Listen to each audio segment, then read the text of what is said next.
I never thought I'd be called lazy for simply taking a nap. My name is Emma, and I've always believed in helping out my friends and family whenever they needed me.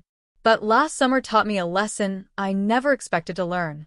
It all started when my best friend, Nicole, called me up one Thursday afternoon. I was working from home, busy with a bunch of client emails and trying to meet deadlines. She sounded desperate on the phone. "Emma, I need a huge favor," she said. "Please, can you watch the kids this weekend? Jason and I really need a break." I paused. Nicole had 3 kids, ages 2, 5, and 8. They were adorable, but they could be a handful. Still, Nicole had always been there for me when I needed support after my breakup 2 years ago. "Of course," I said, ignoring the little voice in my head telling me to be careful. That Friday evening, Nicole dropped the kids off. She brought 2 large bags filled with toys, snacks, extra clothes, and what looked like a week's worth of diapers. She also left a long list of instructions on the fridge. "Thank you so much, Emma. We'll be back Sunday night," Nicole said, giving me a quick hug. As soon as they left, the kids took over the living room. The youngest, Noah, immediately started crying because he couldn't find his favorite stuffed bear. I tried to comfort him, but my patience was already being tested. By Saturday morning, I was already exhausted. Between making breakfast, cleaning up spilled juice, preventing fights over toys, and making sure no one jumped off the couch, I barely had time to drink my coffee.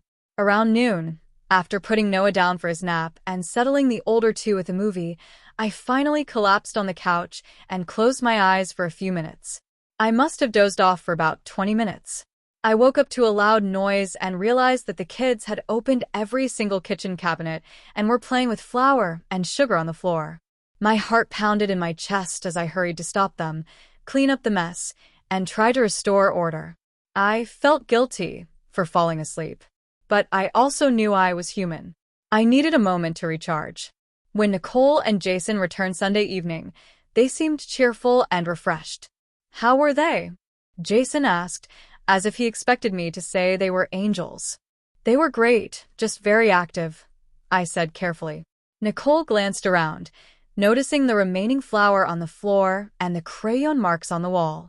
She didn't say much then, just gathered the kids and left. I felt a mix of relief and exhaustion wash over me. The next morning, my phone buzzed. It was a text from Nicole. "Hey, thanks again for helping. But Jason and I were a bit surprised to hear the kids say you were lazy and napping. We thought you'd be more active and engaging with them." I stared at my phone in disbelief. Lazy? After everything I did that weekend? After wiping tears, cleaning messes, preparing meals, and playing countless games? My fingers trembled as I typed back. I only closed my eyes for a short moment after making sure they were safe. Babysitting isn't easy, and I did my best. I can't believe you'd call me lazy after I agreed to do this for free. Nicole didn't reply right away. Hours later, she sent another text. "We appreciate your help, but maybe next time we'll find someone more energetic." That was it for me. I realized that I had let people take advantage of my kindness for far too long.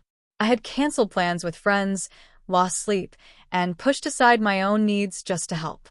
I decided to cancel all future babysitting favors for Nicole. When she texted me 2 weeks later, asking if I could watch the kids again, I simply replied, "I'm sorry, but I can't help anymore. Please find a paid sitter." Nicole didn't respond.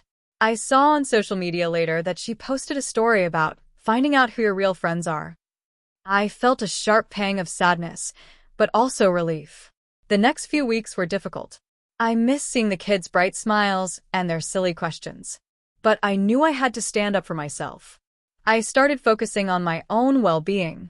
I took weekend hikes, went to pottery classes, and even started dating again. One Saturday, while sipping coffee in a small local cafe, I realized how peaceful my life had become. I wasn't constantly stressed or on edge, waiting for the next call asking for a quick favor. I learned that kindness doesn't mean allowing people to use you.